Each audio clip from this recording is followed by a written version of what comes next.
doing a road trip, boys and girls. On the left, what is that? Wajax equipment dealer. Nice Tiger Cats excavators. And it's been a while since I left Calgary. Well, actually, it's been like 1 week since I came back from Innisfail. And now I'm in the same general area. I'm just west of Red Deer, Alberta. This is Highway 11A. And I had nothing better to do. Didn't want to go shooting, so I decided to visit an accordion guy, even though like this, you know, the instrument I bought, right, it's in great condition, everything sounds great, but like I was wondering if he can do anything about compression, you know, like see if he can plug some leaks so the instrument is more fun to play. And believe it or not, there's nobody in Calgary, like where I live, northeast Calgary. So this guy was the closest one, but I wanted to go on a little road trip, do some sightseeing, and so that's what I'm doing. I'm combining business with pleasure. So this guy is basically 100 kilometers or 60 miles northwest of Red Deer, but I'll be passing some very nice lakes over here. And the first one is I think it's called Sylvan Lake, and I'm gonna be turning, like now I'm driving west and I'll be turning north on Highway 20. And I've been driving, and I saw quite a few heavy rigs, you know, like a 4-axle truck, which looks like a tri-drive, and tri-axle Jeep, tri-axle trailer, and tri-axle booster. Man, they were hauling some huge machines, like a disassembled crane or something, and I saw like 3 or 4 of them. And I was wondering, where were they going? They were going south on Highway 2 towards back to Calgary. And they were day cabs, so I don't think they were going too far, because no sleeper. Otherwise, I would assume they were going to US. Because Highway 2, if you keep going far enough, right, you end up at the US border. Sweetgrass, Montana. I've been there many times. And I just wanted to show you guys these I like these 2-lane roads, you know. You pass all these farms here, you know. And I was actually driving and thinking, right, about getting a job. I still have no luck, right? But it's only been a week since I graduated, and somebody said I should have taken that 1-month job, because that was the only second opportunity that was possible, but the pay was like 22 bucks an hour, and the lady said it's only a contract job for 1 month. And I said no, because I thought, you know, just $22. I mean, after tax, what do you make? Like $150 a day? But then somebody said I should have taken it just to gain experience, and I thought they were right, because imagine, I spent 3 weeks as a trainee at the school, and I only got 50 hours of hands-in training. Like here, if I worked 1 month, I could do 50 hours a week, right? And then I can write on my resume, hey, I have 200 hours in the machine, you know? Should have done that, but now I don't want to go backwards, since I told her I would be passing on the offer. Yeah, should have taken that one. And the second, of course, the second opportunity was that crazy tech equipment where you 4 days on, 4 days off, and then 4 nights on, 4 nights off, you know. And I thought, again, just for experience, maybe I could survive it for like 6 months, I don't know. And so I applied again, but I'm guessing because they marked me down, like when I was doing the first one, and then they sent me the assessment, like there was like a couple of preliminary questions, and first and why I turned it down the first time, I saw that they wanted to work rotating night shifts, right? But then the second one was there's no camp, so you have to find your own accommodations, and then they don't even say how much they will pay. Like there's no salary, nothing. Now look at these colors, right? The fall is here, beautiful trees. Oh, I brought my camera with me. If I see something nice, like a nice landscape, I'm gonna take pictures.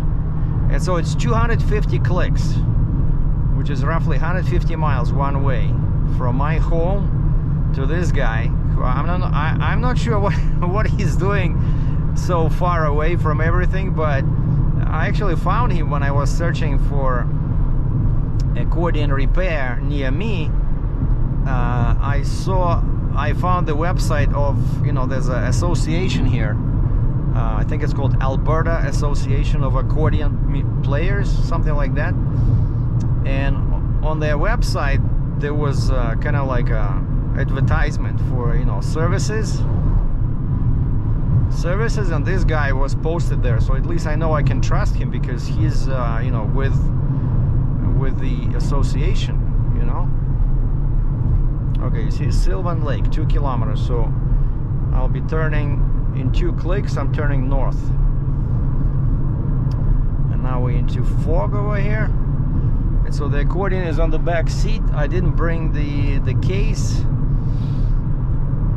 Oh, and also another concern I have, you know, like even though all the buttons work, all the keys work, everything seems to be in tune, like it sounds pretty nice.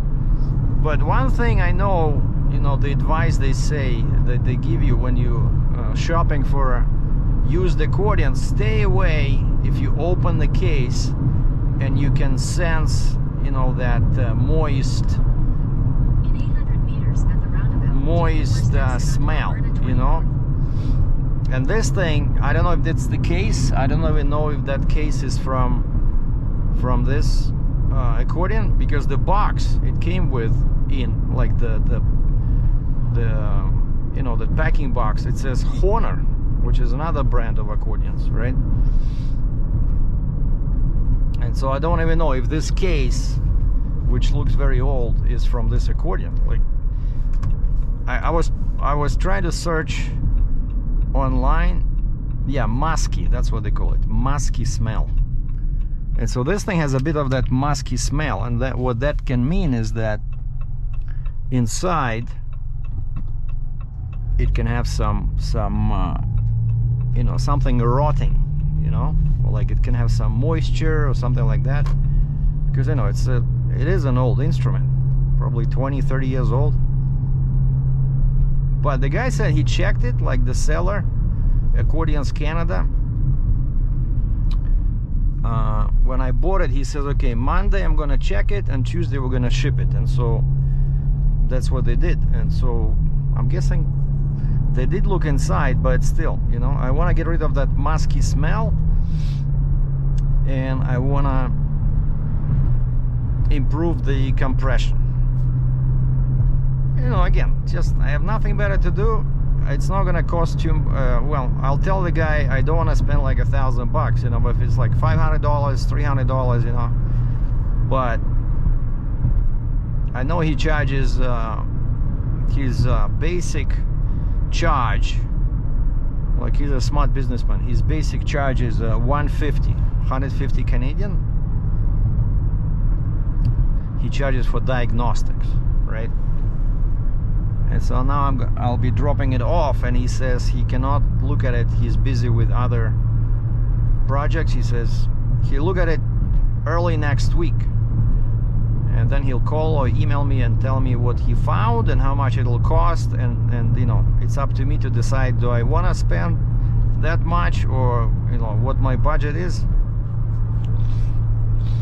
So, and one more thing I was thinking about, I totally forgot to double check with the shipper, you know, that ambulance I'm shipping on Tuesday in Ottawa. I totally forgot to double check if they have a ramp. And the trucker, the carrier, did not tell me what kind of trailer they'll be using. So if it's a step deck, I gotta ask if it has ramps, right? If there's no ramp available over there. But if he's coming with a double drop trailer, then it's easy, right? Unknown caller. Yeah, some gentleman just called. He has a forklift that needs to go from Calgary to Nisku, which is about 400 kilometers. So I know they will charge like what I would do, because it's less than 500 miles. It's about, what is it, like 400 kilometers? 250 miles. So people will usually charge double. They will charge a return trip. So this guy found me online, and for some reason I say, can you send me the information? No, call me back. Because I told him, I said, I'm driving. I said, can you text me the information? This is my cell phone. I'd rather talk. Can you call me please when you're not driving? Weird. Like, if you don't want to use email, how do I send you the invoice? That's my first thought, because it's not free. But it's been my experience that these online, like people that find me online, they're usually very cheap. They have no idea what they're doing. And then, like, this guy was shipping a wheel loader. Okay, like a small wheel loader from Calgary to north of Red Deer. I found him a couple of trucks, gave him the quote. He said it's okay, and he disappears. Stops replying to my messages, and then I bug him again. Bug him again, and he says, "Oh, we're no longer shipping." Like, you know, oh, look at this. Birch trees, my favorite tree, because there's so many of them in Russia. Wow, this is gonna be a long drive. We are 92 clicks away from my destination.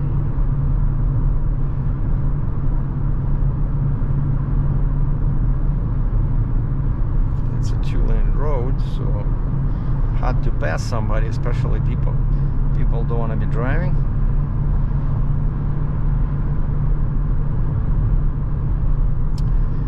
Fields, and more fields. And so yeah, today is Saturday, right? And Monday it's a holiday at that place, so they're closed. You know, the shipper in Ottawa, the shipper with the ambulance. And then Tuesday, my truck shows up there to load. And what if there's no ramp? So basically what I'm gonna do is I'm gonna do some research and just find a couple of companies that have tilt and load trucks, right? Because if there's no ramp, and if the carrier's if he's using a step deck and there's no ramps,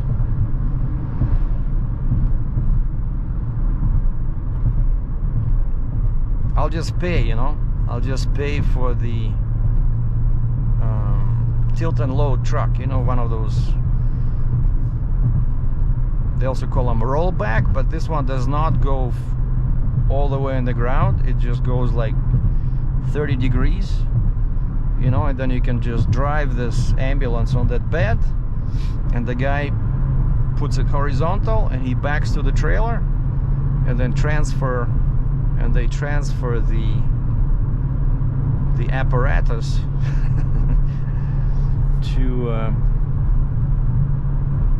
to the trailer.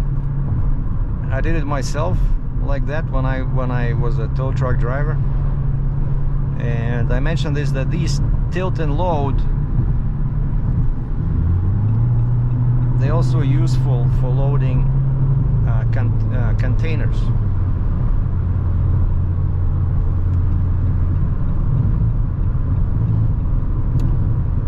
You know, let's say somebody has a car, you tilt your bed, they drive the car on, or maybe you can winch it up, because they all have a winch, and then you back to the container, like a sea container, and you use your legs in the back, so you can raise your bed actually. You know, you can raise the truck in the air in the back, and so you can match the height of the container. You know, I remember one guy was in Toronto like a long time ago, right, when I was doing this. This was, I think, I came in 97. I think it was like 2001, 2002, when I was a tow truck driver for a couple of years.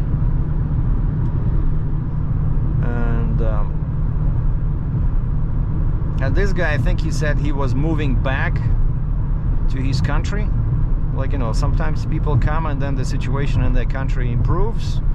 Like, I know many Indians went back at one time. And so this guy was shipping, he had a nice minivan.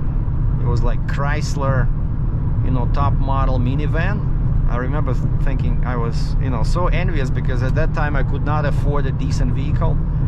I think I drove like a car, I paid $1,300 and it was still financed because I didn't have $1,300. Man, and they were charging me like 10% a year, you know. It was crazy times. And so I helped this guy. Just, it was very tight, by the way, the minivan, right? It's not that big, but the container, like inside, you know, it was, once the minivan was in, it was very difficult to open the door and get out. It was not enough space there at all. And so they loaded that one. I think it was a 40-foot container. They loaded a bunch of household goods in there. And the container was just sitting on the chassis next to his house. Like, whoever brought the container, they just left it there, you know, for them to load. And so I know that's how you do it, right? So if this guy doesn't have ramps, I have a solution. But I want to find, today or tomorrow, I want to find online a couple. 300 meters at the roundabout, take the second exit onto Alberta 20. I want to pre-qualify a couple of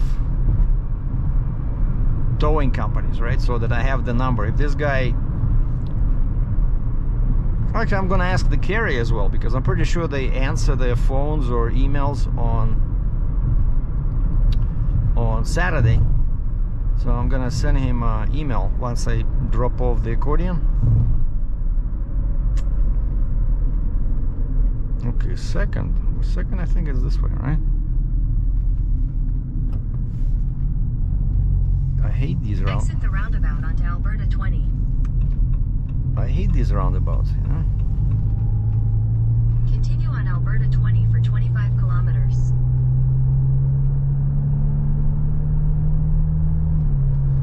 I think it'll be that town of village or Rimby.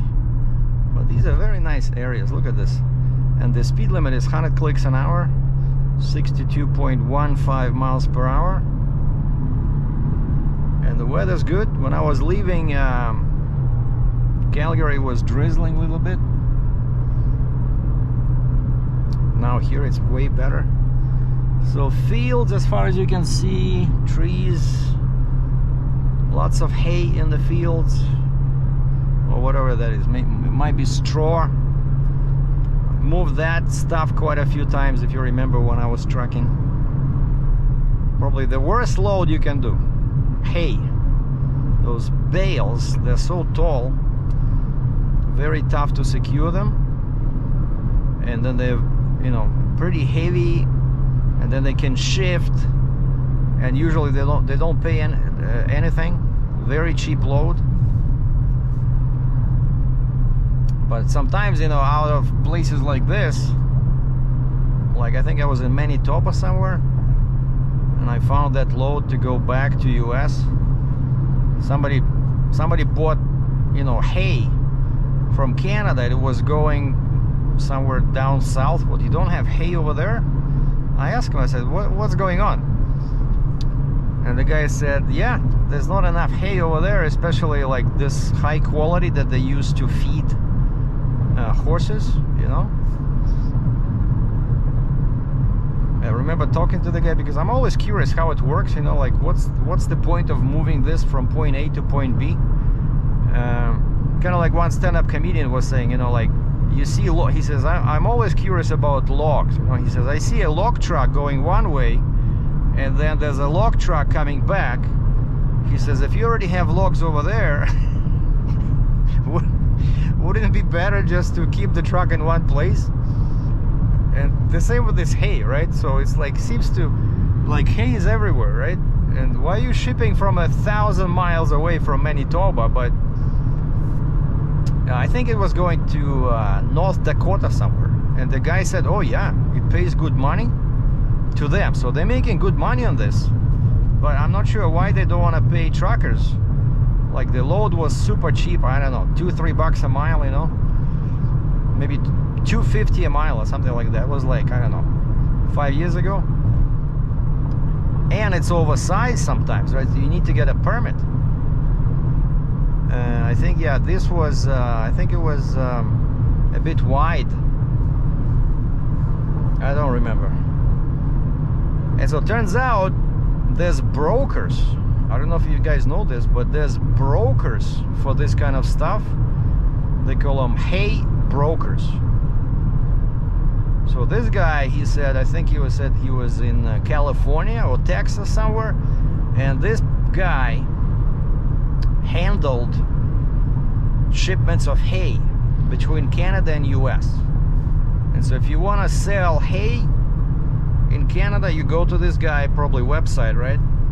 And you say, hey, I have so much hay, this quality, and this guy hooks you up with a buyer. I'm guessing that's how it works. But, and I remember it was a young kid from somewhere, also a new immigrant, but he was rich. So when he came here, or maybe it was Saskatchewan, yeah, it was Saskatchewan, a farm in Saskatchewan, and the hay was going to North Dakota, basically straight down across the border. And he said when he came to this country, he had money, and so he bought a farm. And so he and his wife and his kids, they started this hay farm, you know? And the guy was, I don't know, like 35 years old. He already owns a farm. And I'm like a shirtless trucker, you know, show up there. And that was the guy who showed me that trick, how to throw straps over tall loads using like a catapult, you know, method. I did a video about that one. Many people were thankful because, yeah, I never heard about that before, how you can throw straps like that. And it's way easier if your load is like, if your top of your load is like 14 feet, you know. It's very tough just to make it into a ball and throw it. It doesn't work. Now we have some small village over here. Cows on the left. Beautiful colors, fall colors of trees.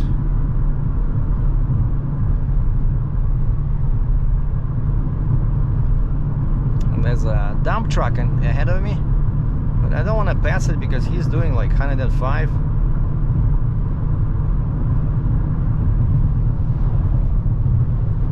Okay, now we're getting closer. I'm 75 clicks away from my accordion master.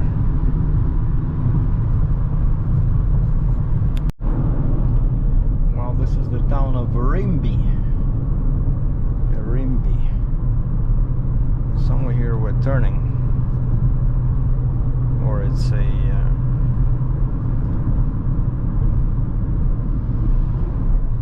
is it a roundabout? I don't know.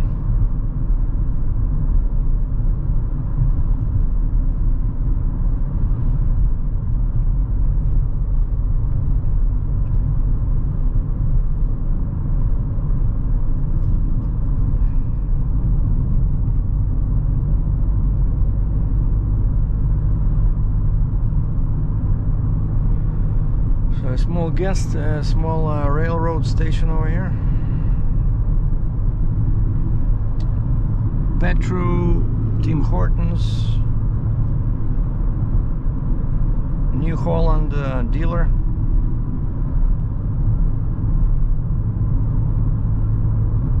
Oh, they have a hotel. Canalta Hotel. A&W Burger place.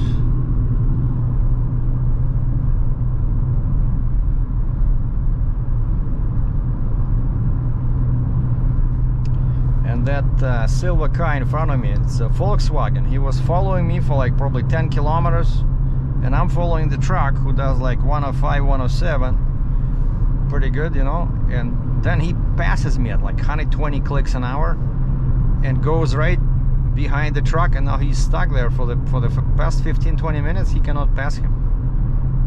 Maybe he doesn't want to, but the road goes like this, and the poor visibility. In 800 meters, turn right onto Alberta 20 North, Alberta 53 East. Signs for Alberta 20 alternate north, Brennan.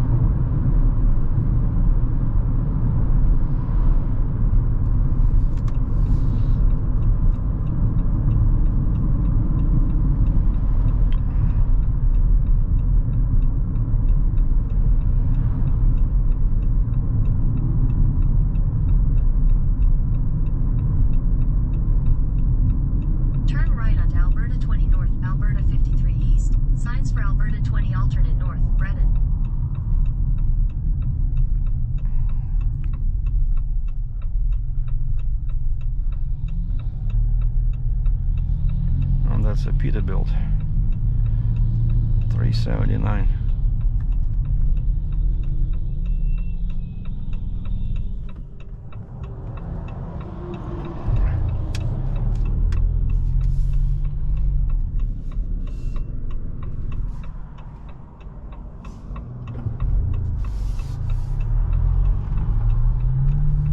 Continue on Alberta 20 North for 38 kilometers.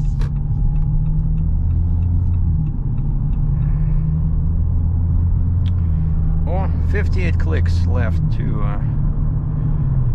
the Accordion shop.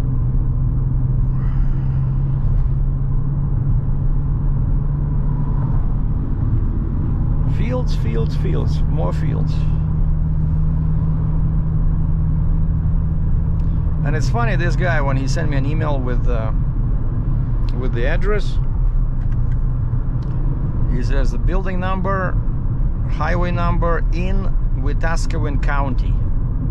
Like, I cannot find it like that on Google. I wanted to email him and ask about the town name. Like, what's on your, when people send you letters, right? What do they write?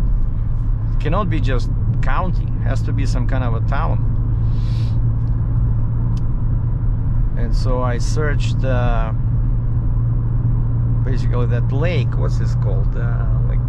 He lives near that lake, and I found that lake on Google Maps, and I just picked the first point on that highway he told me, and so now I have the building number or house number, and once I turn on that highway at the bottom, because it's not very long, it's just basically I'll be going like this on Highway 13, and then I turn north on that, I forgot, 761 or 762, and I'll be looking at the numbers on the signs. But again, like a very weird location for an Accordion shop, but I'm guessing, you know, he probably retired. He just does occasional work from home.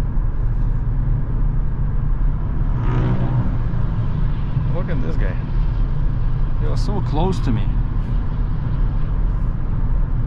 Like, what's the point? Like, we're all doing like 105.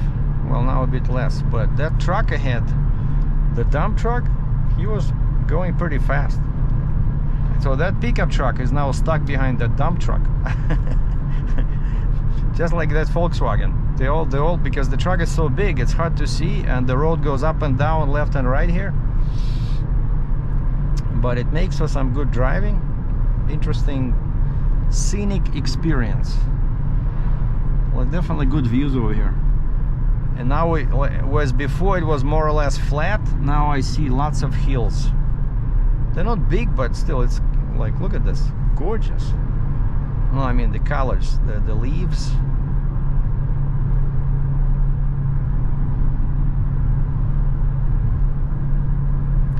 Yeah, on the way back, I think, you know, I'm gonna turn it into adventure, because I don't want to be driving.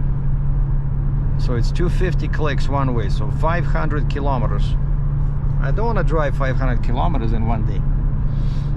and I have nothing better to do. Nothing is urgent except I do have to email the carrier for the Tuesday, make sure they have ramps, and ask them what kind of trailer, and if not, just like I mentioned, find a towing company in Ottawa that has a tilt and load truck. Like, find a couple phone numbers, get them ready.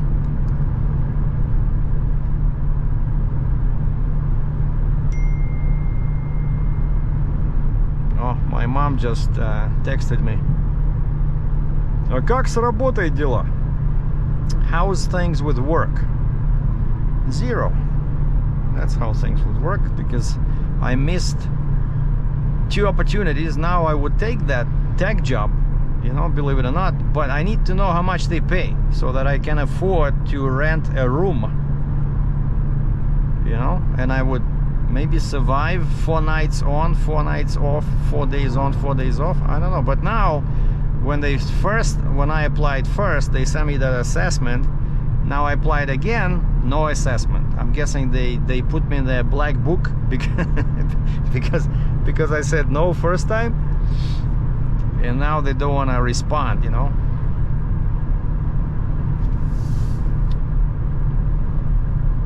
But something will turn up, you know. I feel optimistic, and now I have, if nothing else, now I have stuff to do with my freight brokerage, you know, shipping my first loads as an independent broker. And I gotta say, I really enjoy it, you know. It's a very detail-oriented work, you know. I knew that I would like it, but I did not like being an agent. I want to work for myself. I want to be independent. I want to, like as one wise man once said, you can only get rich when you have the ability to create your own bills of lading, meaning you have your own company, you're the boss, right? And I create my own bills of lading when they're required. Actually, that's a job for the carrier,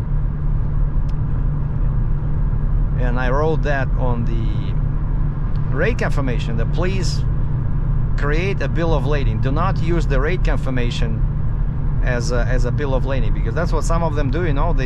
They're lazy and they just show your rate, everything, to the shipper, to the consignee. And quite often when I was a trucker, I remember there was some very strict penalties for this. Like, if you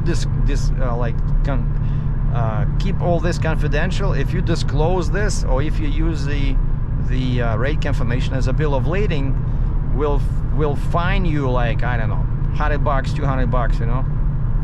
I remember some rate confirmations that had that clause, so I should probably add that to mine as well. But now I feel very good about my rate confirmation. The first one I used for the first load for that what do you call it, for the mechanic's truck, it was a bit weird looking, and I even forgot to put down the rate. And then the carrier calls me and he says, where's the rate? Like, man, I'm sorry. So I added the field where it says rate, and then I was thinking, I think I forgot something, and sure enough, I did not put the date. Like, there's no date. So basically I created a rate confirmation with all the proper points, you know, like shipper, consignee, like origin is here, you know, destination, commodity or load description, carrier, broker. I put in all the proper clause, terms and conditions, but it looked like a letter, you know, like a. And then I found, I searched online, and I didn't find a proper carrier or rate confirmation, but I found the order confirmation. You know, for my open office, you can get some free, you can search for some free templates for open office or Microsoft Office, same thing, right? Except I've been using open office for like 20 years. It's the same, if not better than Microsoft, but it's free, you know. And so I found this order confirmation, where basically it's a piece of paper that, let's say you order some nuts or bolts, right, online from a factory or something, right? And they send you this order confirmation, and I looked at it, and it had some potential to be turned into carrier confirmation or rate confirmation, because it had company names, you know, description of the commodity, and I just had to change a little bit. And my friend, who's also another broker, she sent me a sample when I did a load for her as a carrier. She sent me a sample of that one, and so I took all the terms and conditions from there and snapped it into this one and created second page, and now it looks really nice, you know, like the fonts, the typefaces, carrier confirmation, like big letters, and then in the middle a rate, you know, and then description, you know, when to load, what are you picking up, you know, let's say in this case. So I used this new one for this ambulance, and it looked really good. And I put the signature, my signature at the bottom, and the carrier spot for the carrier signature, and then also on the second page, which is terms and conditions, I did not sign myself. I just left a spot for the carrier. And when I sent it to them, I said, please sign both pages at the bottom.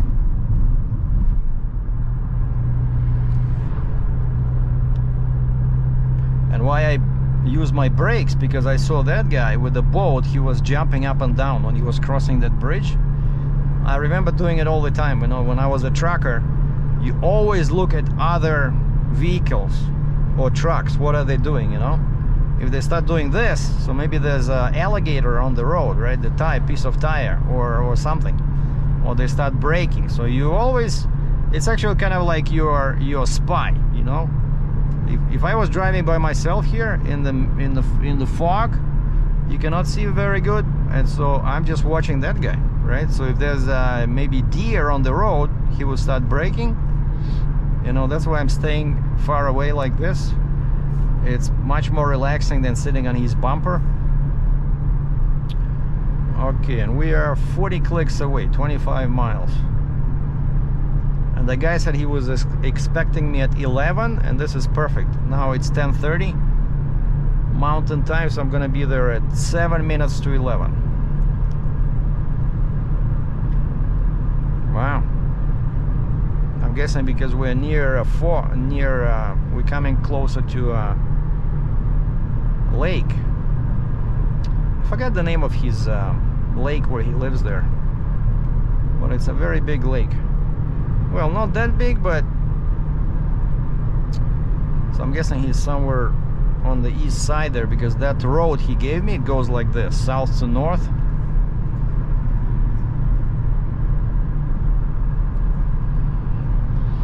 Yeah, I want to be careful. I don't want to drive too fast over here.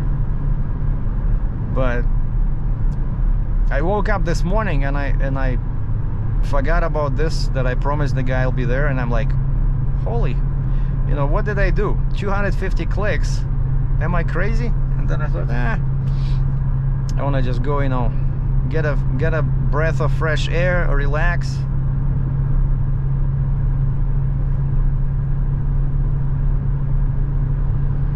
Look at the nature, at the scenery. So this is Highway 20, right? And then we're turning in 19 clicks. We're turning west or left on Highway 13. So if you want to follow me, so I was going like this from Red Deer. So until Red Deer, I didn't turn my camera on because I showed you guys that road many times. And it's a highway, 4-lane highway, right? And then at Red Deer, I took that one, what was that? I forgot, 11, 10, west to Sylvan Lake. And then since then I've been following these 2-lane roads, which I like driving on, you know, when you're not in a big truck. It's cool. Oh, and one thing I was thinking about, you know, as I'm seeing all these fields and cows, right? And I remember when that farmer from Michigan found me on YouTube to get me to bring him the dozer from Ritchie Brothers in Bolton. And I was surprised that the farmer, you know, he had a bunch of trucks, he had, you know, wheel loaders, and now he had a dozer. And I was just thinking, you know, like, what if I try to find a job with one of these farmers, if they have like a large fleet of heavy equipment?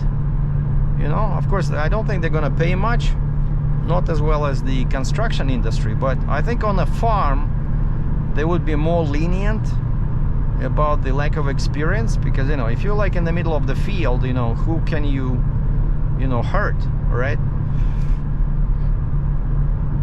Oh, I also applied yesterday, saw a posting. There's a very famous trailer manufacturer near Edmonton. If you heard the name Aspen, A-S-P-E-N, Aspen Trailers, and they make all kinds of trailers, but mostly they're famous for RGNs, you know, double drops, stuff like that. And they're very expensive. They're more expensive than other brands, but when you ask them about this, they claim that the quality is way better. Of course, we're much better, and the resale value keeps up. So basically you can sell it for the same money you paid for it like a few years down the road, because they're so they're very popular trailers. And so to my surprise, I see an ad, you know, a familiar name, Aspen. And when I was there in Nisku with the truck, right, and I took a vacation, I think I did one of the videos, one of my videos was I was walking around that Aspen just behind the fence, and there was a bunch of RGN trailers parked there on the ground, you know, like brand new. I remember I did a video about that. And so now these guys are looking for a loader operator. What? And of course it's Nisku, or Leduc actually, and that's like 4 hours away from my home, but I just need a job, right? So I was thinking, you know, if they pay okay, and I think this is something like 30 bucks an hour, you know, and the duties that they were expecting you to do were basically take care of the yard, you know, level it, dose it, you know, clean the snow when it's snowing, fill up potholes, which is nice. So I love that kind of work, you know. Of course, you're not going to be loading trucks because it's a trailer place, but they probably will give you like a forks attachment, and you might be using the thing as a forklift, you know. But I know I can do it. I can fill up potholes, I can level the ground with a bucket. That was probably the most enjoyable thing I did at the school, which I can honestly say I miss that school. I even wanted to stop by, but now there's nobody on Saturday. There's nobody there in Innisfail, this IHE school. It was awesome. I really enjoyed not the classroom was boring, but the machine time, and other guys all very nice, you know. It was cool. And so yeah, especially, you know, like going backwards, which they say most construction sites will not like, but you know, when you put your blade like this and you go backwards and you just level everything, and then it all looks shiny and nice, you know, I can do that. And so I sent him I applied, because my resume is right there on this website, indeed.ca, and I can just apply from my phone, you know, because I'm automatically logged in. So whenever they send me an email, like every couple of days I see an email, new opportunities, you know, somebody just posted something, I can click, see the description, apply, and I can just apply right from my phone, because it gives me the opportunity to choose one of the resumes I have there. And then the cover letter I wrote is saved there, so I click on the cover letter, boom boom boom, you know, and I can upload. If I'm on the computer, I also add, you know, my safety tickets, because I have a picture of all my safety tickets, and then my heavy equipment operator certificate, and my diploma, you know. But it would be awesome. So I know that place, I know that area, right, because my friend lives there. He lives in Nisku, another freight broker, and I know that area very well because I've been there so many times in my truck. So I would just rent a room somewhere, like shared accommodation, right? And then I can come home to Calgary, let's say, you know, Friday night. I can drive back. So that's what I'm prepared to do. I'm prepared to find work somewhere far away, but not so far away that I have to fly back. But you know, something like this, like 100 kilometers, 300 kilometers, you know, like maybe like Red Deer. It's 85 kilometers away, and there's a bunch of, it's a small town, but there's a lot of construction going on there, a lot of equipment companies. Basically the same area where I went to school. Or sometimes, you know, you can even get a good deal with a small hotel, right? If it's a small hotel, you say, hey, I'll be here using it as a long-term accommodation, you know, give me a break. Because some hotels, you'll see signs, you know, they say weekly rate, monthly rate. And I'm a big fan of hotels because they clean your room, everything is there, right? It's all furnished, TV, you know. When you need supplies like new towels or something, you tell them, hey, I need a couple of bars of soap or stuff like that.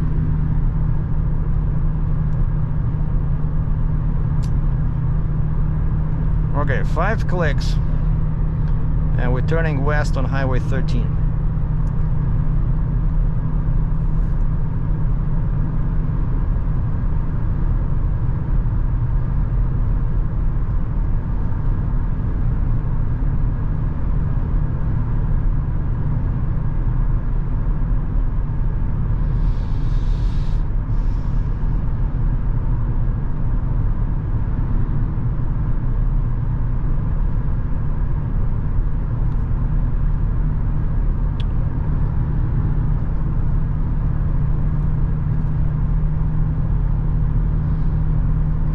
Fog disappeared, as you can see.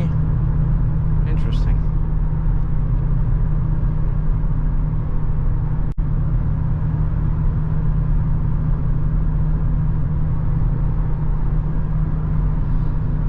There was a sign for a truck stop, so there's a truck stop somewhere here. Yeah, look at this. Winfield truck stop on Highway 20. There's a restaurant in there, breakfast, lunch, dinner. Oh, cool. I'll stop here for some breakfast on the way back.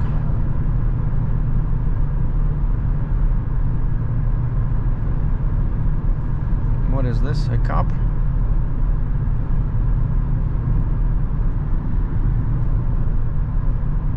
No, some guy just taking a leak.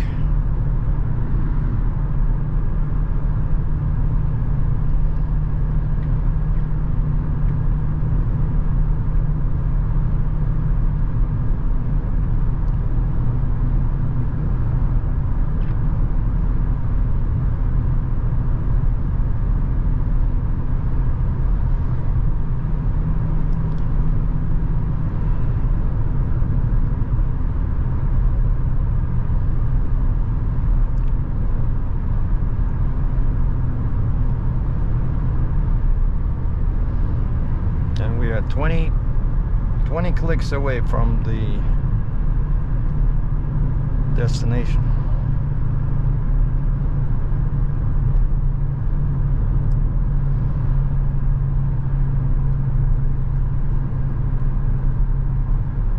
In 800 meters, turn left onto Alberta 13 West, signs for Buck Lake.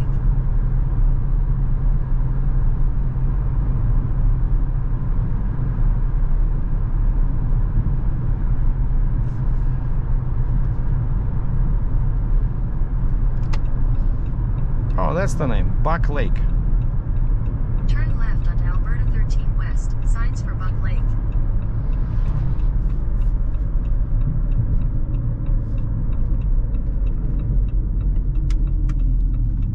Buck Lake. Continue on Alberta 13 West for 19 kilometers.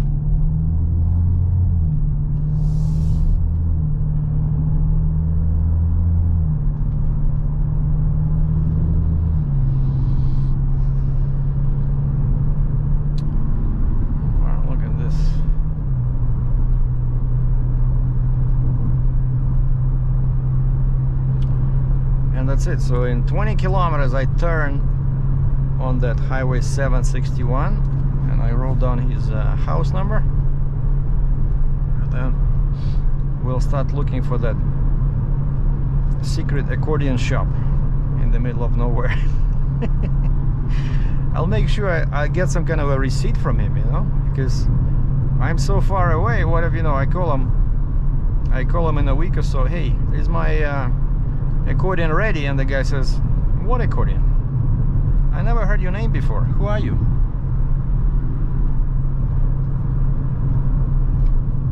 Oh, and my other one, the Dino Buffetti, is still on the way to Ukraine. I hope that guy pays me, because he didn't want to pay up front, because it's a lot of money. Well, for him, what did we agree on? $22.50 US.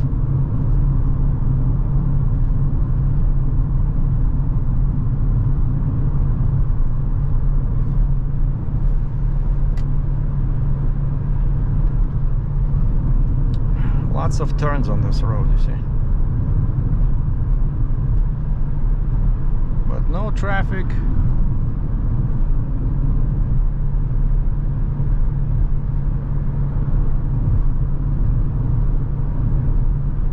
Like, people live here, you know, like, where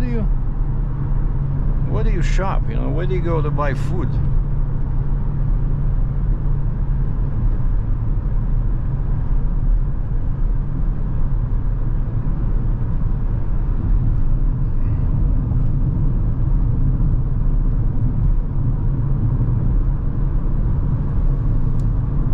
Okay, 16 clicks to the turn, 10 miles.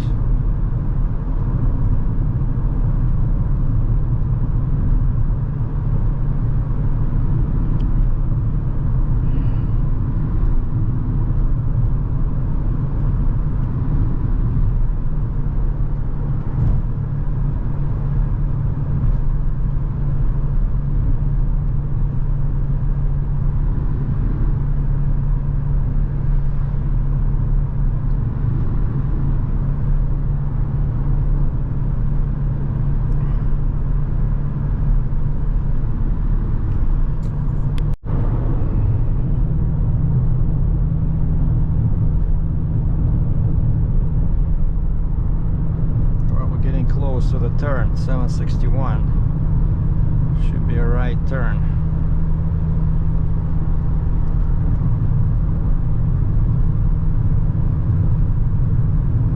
The abbreviation is AB-761, Alberta Highway 761.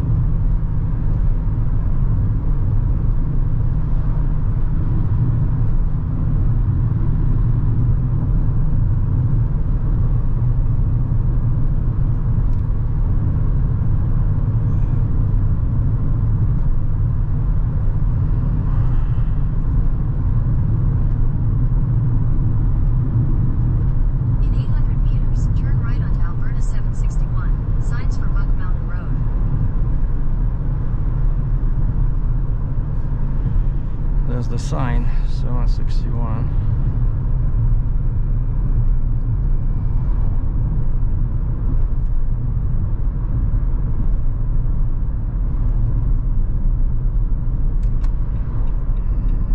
Turn right onto Alberta 761. Signs for Buck Mountain Road. Then turn right.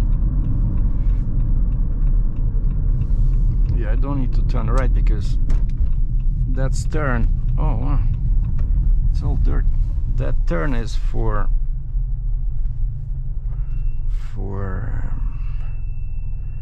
the camp I found here, but I need to go like this. Basically, now we're gonna look for this building. Yeah, there's a little camping area here, but they're probably already closed. Man, I just washed my car the other day, so now it's gonna be dirty again. 461. Man.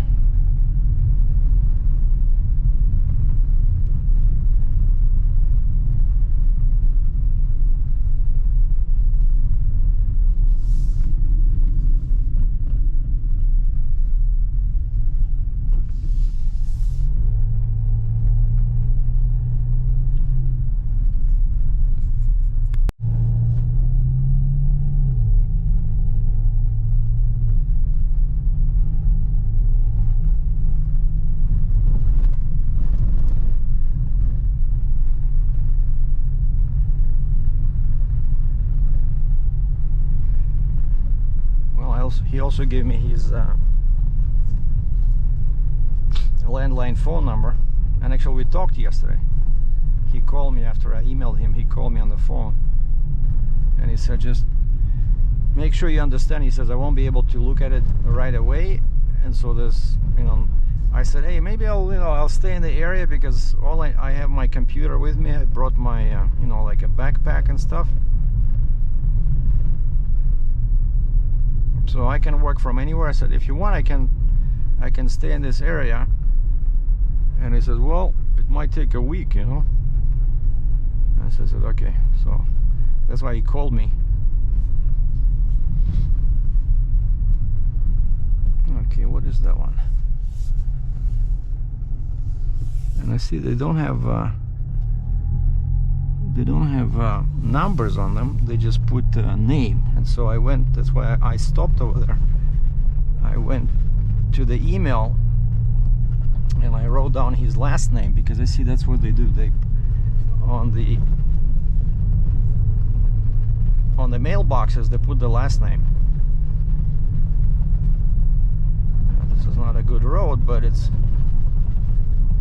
good for the video, right? So now we're going north, and the lake is over there. I can actually see it. It's supposed to be a pretty big lake. So what was it, Buck Lake? Yeah, Buck, like a dollar, Buck Lake. All right, so now we'll be looking here for the either last name or the house number somewhere here,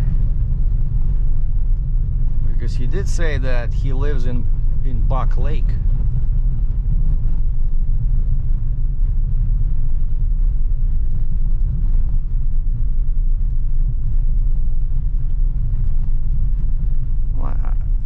I'm thinking it would be cool if there was like a big accordion at the front or something, you know.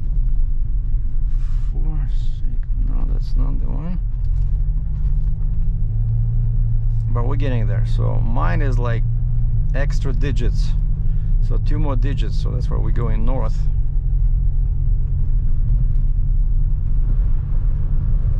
Wow, how do they survive here in winter? I want to know. You know, that's probably another accordion player.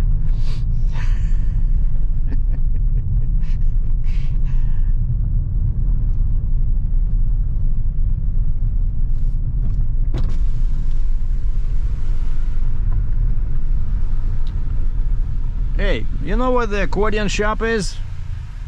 Accordion, you know, like the music? No idea? Okay. Thanks for taking the time.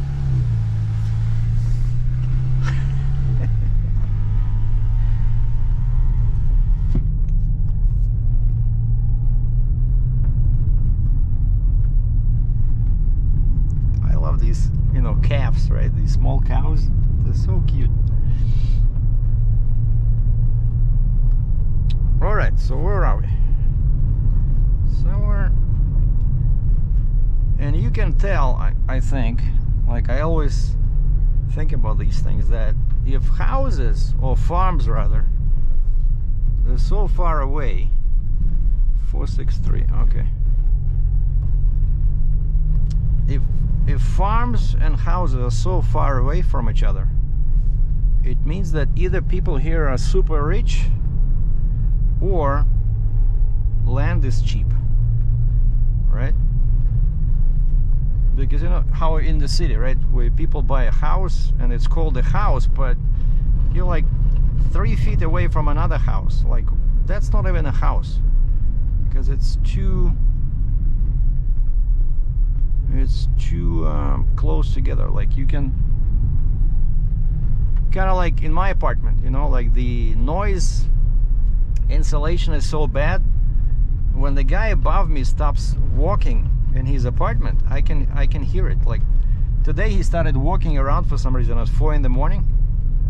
I wonder if he or she works at a some kind of job where you have to get up real early. Or to the left, it's some kind of a park or something, I don't know. And of course there's hardly any signal over here, so if I cannot find him, 463. Okay.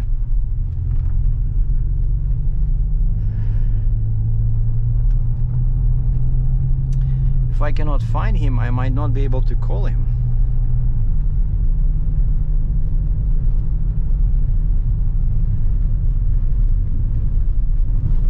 But this is quite an adventure.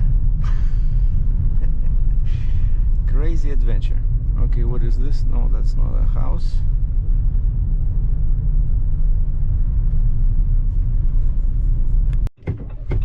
Actually, I just passed it. As I shut down the camera, I see a sign with the number I need. Now this is exciting. This looks like a typical accordion shop. I can tell you that from my experience with many accordion players. Man, like a very long driveway through the woods, and there should be two houses there, because one has just the number and the other one has the same number, but it says A, and so I need that A. That's where my guy lives. Well, met the very nice gentleman, and he has a big dog in here, but that dog, he says, he likes people too much, so don't be afraid. So I came out and he was jumping all over me, you know, licking my hands. But very nice guy, and his wife has Russian roots. You know, very interesting. She said her father was like 7 years old when they came from Russia, you know, long time ago, and she was already born here, so she doesn't speak Russian, but she looks a bit Russian, of course. So it is interesting. And he has his little shop on the second floor, and why I keep filming is because I wanted to say what he found. So he says, let's just open the accordion right away, and he says, well, I'll give you like a quick you know, summary verdict. And so, and I showed him, I put it on my chest, and I said, you see this? I don't like how it moves like this, like how the bellows open, right? And he says, hey, that's not too bad. He says, you know, it could have been much worse. He says, that's actually pretty good. And I also saw that, yeah, I was just a bit being too picky. But then he took the, you know, like on the accordion, it's just a couple of pins, right? There's no screws, no bolts, it's just pins that you pull out, and there's like 6 pins.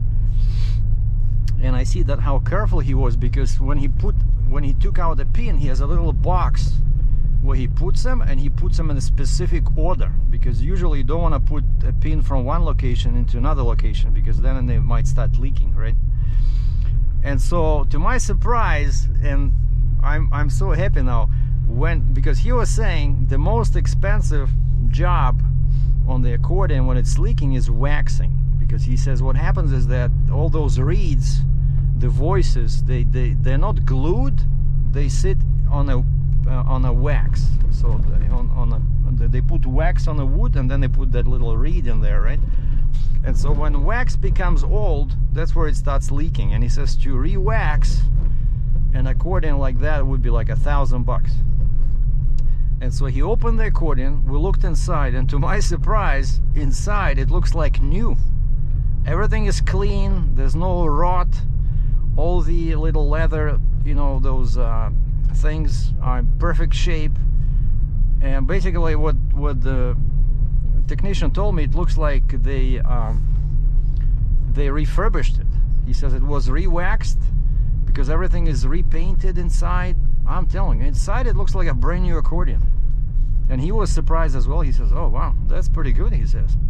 And so that's why these guys wanted so much money, right? Because normally a used accordion is like $300, $500, you know, and then you have to spend a bunch of money fixing it. But these guys already did most of the work, and the only thing he found, he says, looks like they did everything inside, basically renewed it, but they went a bit cheap, and they did not change the gaskets, you know, where the bellows connect to the body.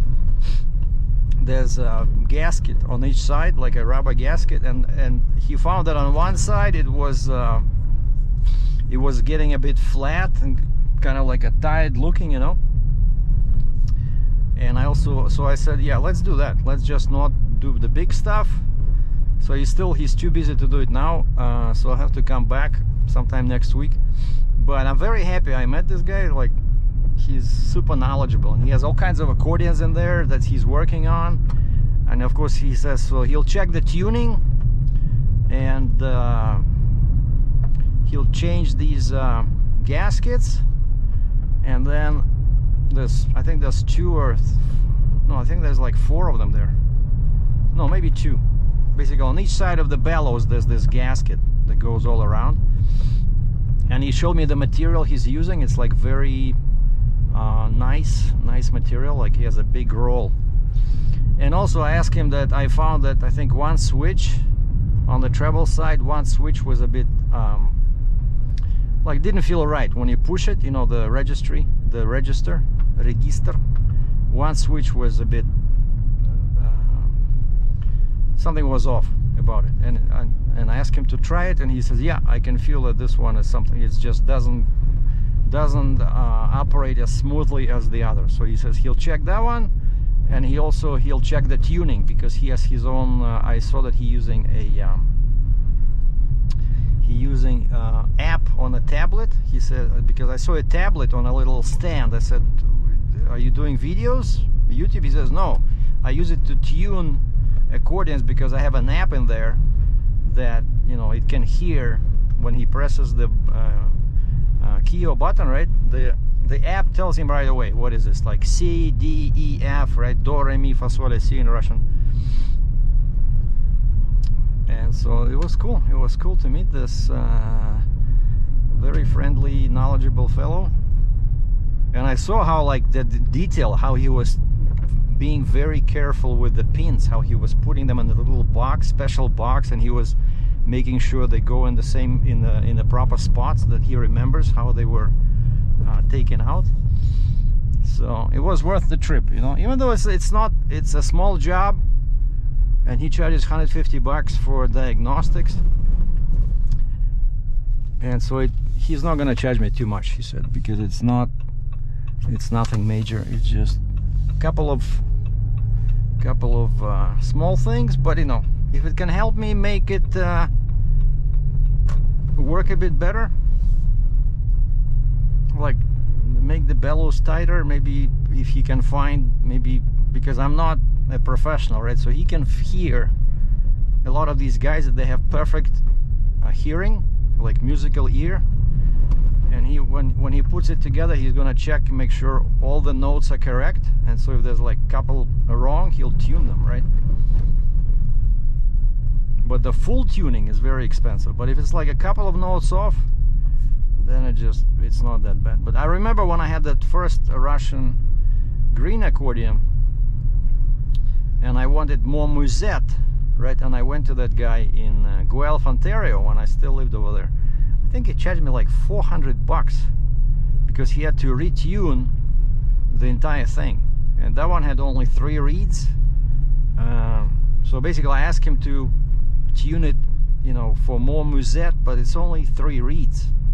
There's only so much he can do. And this one is actually, also the guy said it's unusual to see an accordion with 37 keys on the right, but full bass system, 120 bass, and it has a 4-reed system. So it's musette. It's a musette accordion, very light, because it's 37 keys only, right? Not 41. And that's exactly what I wanted, because 41 is too heavy. It's a nightmare. Yeah, so I'm guessing time now is 11:30. So I'm just gonna drive to that truck stop I saw and go for breakfast. Oh, and then I have to email this carrier, right, about Tuesday. Make sure we're okay about the ramp. Yeah, let's go get some brunch. SUV, pickup truck, of course. And I have an SUV.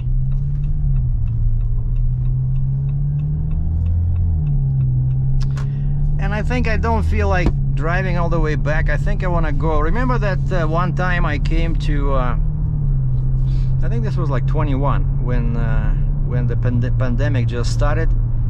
I came to Red Deer and I was staying in that hotel there in Gasoline Alley, and I found parking next to this A&W burger place. The guy says, yeah, you can park here. I said, I'm staying at the hotel across the lot.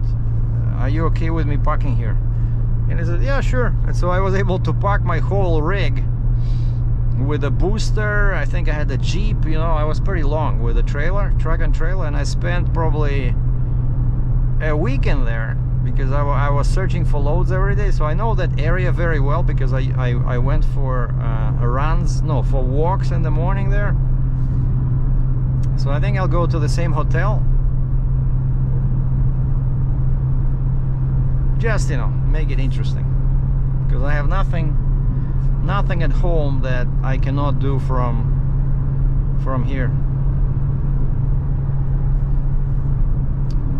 Okay, there should be a sign, right? So should be a sign, but actually I should be able to see this thing always starts in 3D, which I hate because it does not give you north up. Like my preferred way, I want to see the north up. So you see, like now I'm driving east. That's what I want to see. I want to see me driving to the right. But by default, whenever you start all these navigation systems, and here I don't know how to make it default, it goes into that 3D and it's always up. It doesn't matter if you're driving east, west, south, north, the direction is always like this. Okay, there's some kind of a general store in here. Another farm. But yeah, I definitely, you know, I had that idea about farmers, right? I definitely want to look into this because maybe some farmer need a heavy equipment operator, right? You never know. Maybe they're building a road over there, or they're doing something, or they need to load trucks. You know, I think it would be cool. If it's somewhere not too far, maybe let's say within, you know, 50 kilometers. So yeah, good news about the Accordion. You see, like, because I was feeling a bit bad. I thought, man, I paid $1,500. Whereas you go on Facebook, Canadian, where you go on Facebook Marketplace or Kijiji or like Craigslist, right? You can get an Accordion for $350, $250, $500, but not a 4-reed accordion, and not a nice accordion like this where it has 37 keys, so it's small and light, and it's pretty much totally refurbished inside. So man, that was a good. I wish, you know, these idiots over there, I'm sorry to say, but on their website, why you don't say this? Why you don't say that this accordion was, you know, redone inside, you know, right? Like, it would be so much easier for them to sell it, but like, they don't know how to advertise, you know. I'm actually very good with this. I'm very good with selling and buying and advertising and photos. I would take a picture of the inside. If I was selling this, I would definitely you know, pay somebody to open it, because I don't want to screw those tiny pins. But you know, I would take pictures of the inside so people can see. But a lot of people just don't know how to sell, you know. That's the thing, what's wrong with this country. Don't get me started. But for my own sake, I think that's why they were able to give me a big discount, so I saved a bunch of money. So I think 1,500 Canadian, which is what, like maybe 1,200 US. I think that's a fair price for such a nice instrument. So it would be a perfect beginner's accordion. And now I feel so much better about this, because I was, you know, I felt that musky smell, and I told this guy about it. I said, and he says, no, I don't feel anything. There's hardly any smell. So I'm pretty sure that smell was coming from that ugly old case that they put in. Oh, and another cool thing is, I asked him, since, you know, he knows these brands, right? I said, I never heard about this brand, Gemini. I said, you know what it is? And he says, well, it's an Italian accordion. And in Italy, there's so many factories that they would make, let's say, the same, I don't know, Dino Buffetti, right? What they do is they make accordions like custom brands. You know, let's say some store in California decides to create its own brand, and so they get in touch with Dino Buffetti and they say, hey, can you guys make us the same accordion like you're making, except we're gonna call it Gemini, and here's the logo, we want it to look like this. And they say, yeah, sure. So basically this accordion made in Italy, and he says the leather inside is very nice, the wax looks new. And so now I feel so much better about this instrument. So it was not a waste of money. Actually it was a good purchase. And this gave me an opportunity for this little road trip.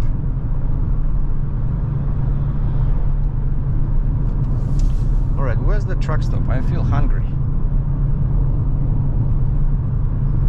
This is, yeah, Highway 13. And we're driving towards, eventually we're gonna get to Highway 2.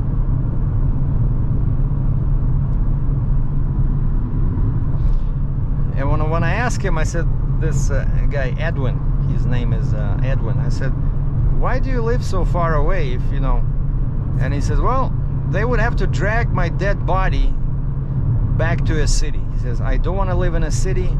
I love this. And he says, I figured that if people want my services, they would drive over. And I said, that makes sense, you know? And you saw, right, that it's so quiet in there. It's just clean air. There's a lake right over there. He can probably go boating or fishing. It's super nice, you know? I'm a bit envious, but I like my area because I could never afford a house like this, especially now with the current prices. But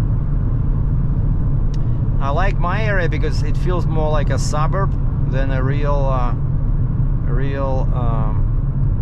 city of Calgary. Okay, I think it's somewhere here. What is this? No, that's something about the bus.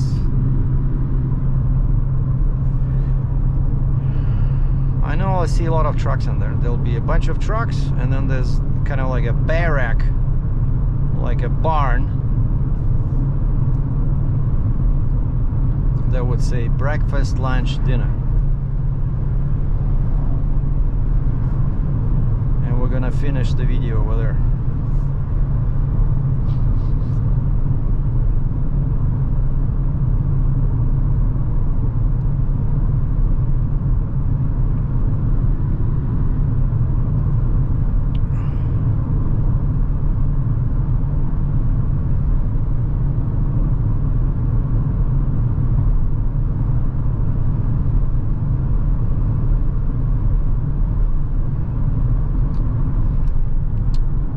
Gotta love Alberta. All this scenery. Beautiful.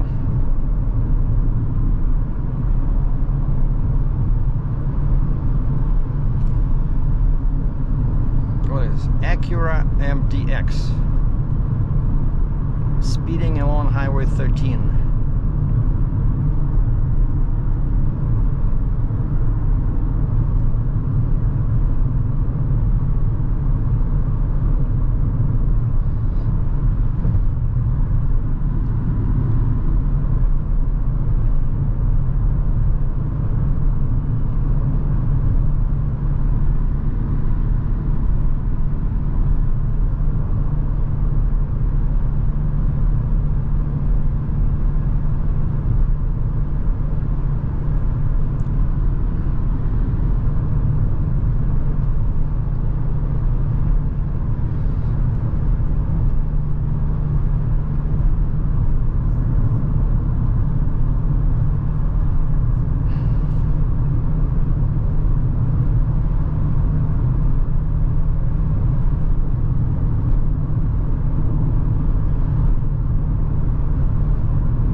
actually, if somebody is looking for his services, let's say in Red Deer,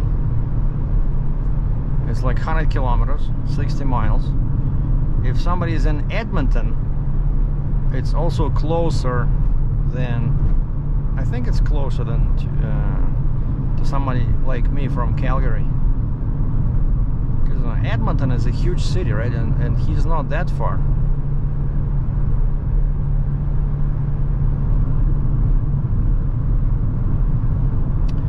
Oh yeah, okay, so this is the sign for the town, Winfield access 1 kilometer. So I think that's where that little diner is.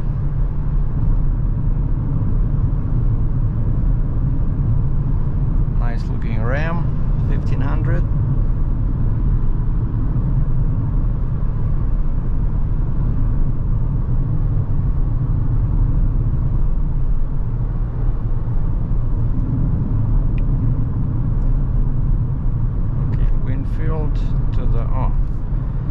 To the left it says Winfield.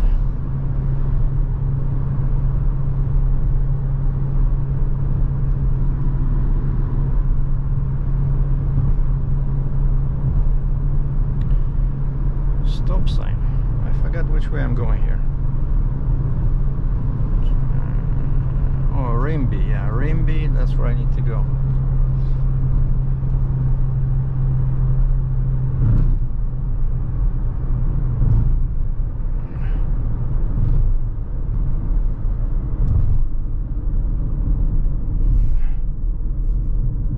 Was 20.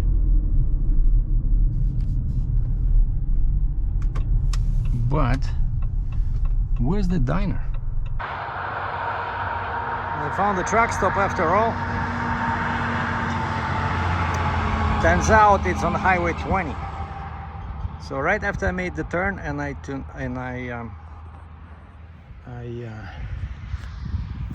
off the camera, I found this. So I had just a quick brunch, and you see there's no trucks today here. Like the property ends, see, like it's all blocked off over there with the concrete blocks. So basically this is the entire thing where trucks can park. And over there there's some kind of a trucking company, I'm guessing, or construction company. There's some fuel over there, and that's my car over here. So the only problem is, like, the food was good. I wrote them a review right away on Google Maps. Took a picture. Inside it's like very simple, but the food was okay. And I wrote lots of parking and the servers are friendly. So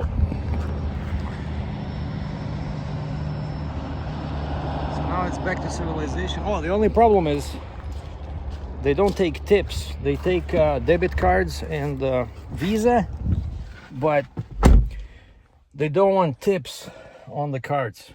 I'm guessing they don't want to declare the tips or something. And so I said, I don't have any cash. I cannot give you any tip. And she said, oh, that's okay. I said, well, I'll be coming back. I said, I visited a famous accordion technician here in the area, about what is like 50 kilometers away. I said, I'll be coming back probably next weekend to go pick up the instrument again, so I'll stop here. I'll make sure I'll bring some cash. And I couldn't even finish the entire food. They gave me a to-go container. There was some nice pork chops, and they gave me coffee to go. So now it's going to the hotel. I'm gonna stay there overnight because, again, this is like a little vacation. Wanna get some rest from the big noisy city, even though my part is not that noisy. And just go online, do the video with my GoPro, upload the files from my GoPro, and keep searching for a job. Like, I already have like 2 or 3 emails there with some new postings that people post for, heavy equipment operators, loader operators, but a lot of them, lots of postings for excavator operators, a lot. And that's why, of course, that's the most popular. It was the most popular machine at our school. And if you remember, I mentioned there was a 3-machine course, and specifically they chose excavator, rock truck, and wheel loader. Like loaders also are popular, but excavators are definitely number one. Like everybody's looking for experienced excavator operators. Loaders not so much, but maybe I'll get lucky. That guy that I sold my shotgun to a guy yesterday. So now I still have one shotgun, one rifle. So because it was a bit overkill, and now I need the money. And so the guy gave me a very good deal. He bought that Mossberg and all the magazines. And turns out he owns a small manufacturing company. And I told him that I'm looking for a job as a loader operator. So he mentioned something about a forklift operator. So I don't know. We'll see. But I really like, I would be very happy if that Aspen job, happened, I would just rent a room somewhere there and just drive back once a week to my apartment, make some good money. And the most important thing now I understand, it's not the salary, it's experience, right? I shall find any kind of job, doesn't matter, $20, $25, $30, as long as I'm getting hands-on experience. Because even 1 week, let's say 10-hour days, that's 50 hours. That's already exactly what I got at the school, right? But just 1 week of real work would give me as much as I did in the school, and I paid $6,300 for that, right?